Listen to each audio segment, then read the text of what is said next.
మీ business విస్తరించాలనుకుంటున్నారా? మార్చి 16-17 హైటెక్స్ లో franchise India biggest ఫ్రో expo. Most wanted criminal మాజీ naxalite Nayeemuddin alias Nayeem చనిపోయినా అతని అనుచరుల ఆగడాలు మాత్రం ఆగడం లేదు. ముఠా కార్యకలాపాలు మాత్రం కొనసాగుతూనే ఉన్నాయి. సెటిల్మెంట్లు దందాలకు ఏమాత్రం వెనకాడడం లేదు. ఎవరైనా అడ్డు చెబితే అంతు చూస్తున్నారు.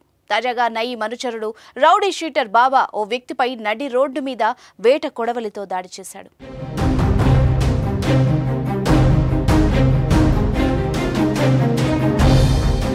భువనగిరిలో ల్యాబ్ నిర్వాహకుడిపై నయీం అనుచరుడు రౌడీ షీటర్ చేసిన హత్యాయత్నం సంచలనం సృష్టించింది. సాయి తేజ డయాగ్నోస్టిక్స్ నడుపుతున్న శివ నరేష్ గౌడ్ ఏరియా ఆసుపత్రి సమీపంలో నిలబడి మాట్లాడుతున్నాడు.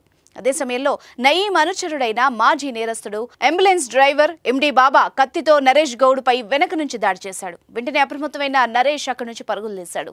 నిందితుడు అతన్ని సినిమా స్టైల్లో వెంటాడాడు. కొద్ది దూరం వెంబడించిన అతడు దొరక్కపోవడంతో సమీపంలో ఉన్న బస్తీలో పాత ఇంటిపై వేట కత్తిని దాచిపెట్టిన నిందితుడు స్థానిక సమ్మ చౌరస్తా వద్ద ఓ హోటల్లో టీ తాగుతూ తాపీగా కూర్చున్నాడు. విషయం తెలిసిన పోలీసులు టీ తాగుతున్న బాబాను అదుపులోకి తీసుకున్నారు.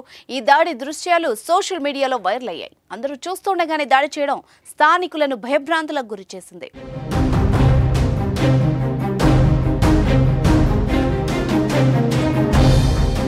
తన ల్యాబ్ ని మూసివేయాలని నయీం అనుచరులు గతంలో తనను కిడ్నాప్ చేశారని, పలుమార్లు బెదిరించి దాడి చేశారని బాధితుడు చెప్పాడు. పక్కన ఉన్న ల్యాబ్ వాళ్లే తనపై దాడి చేయించారని తెలిపాడు. అయితే నరేష్ పై దాడి చేసేందుకు అతని పక్కనే ల్యాబ్ నిర్వహిస్తున్న వ్యక్తితో 25,000 సుపారీ కుదుర్చుకుని 5,000 అడ్వాన్స్ గా ఇవ్వడంతోనే నరేష్ పై దాడి చేశానని పోలీసులతోనే స్వయంగా నిందితుడే చెప్పడం సంచలనంగా మారింది.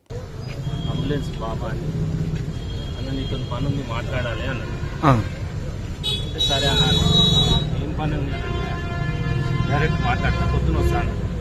సరే రా అని మా ఊరిలో వచ్చారు. హైదరాబాద్ వాళ్ళు కళ్ళ ఆపరేషన్ ఉన్నాడు.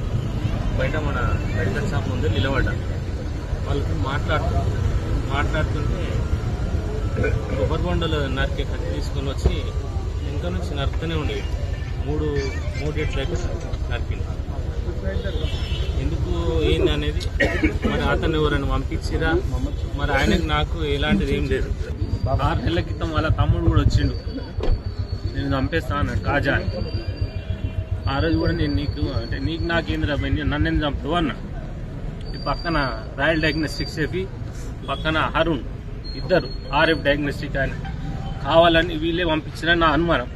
ఎందుకంటే గతంలో కూడా నన్ను చంపాలని అప్పుడు పాచం సీను నాసర్ భాయ్ షకీల్ భాయ్ బతుకున్నప్పుడు ఎత్తుకపోయినబ్బా నేను డ్రాయర్ ఇప్పి చంపుతా అన్నాడు.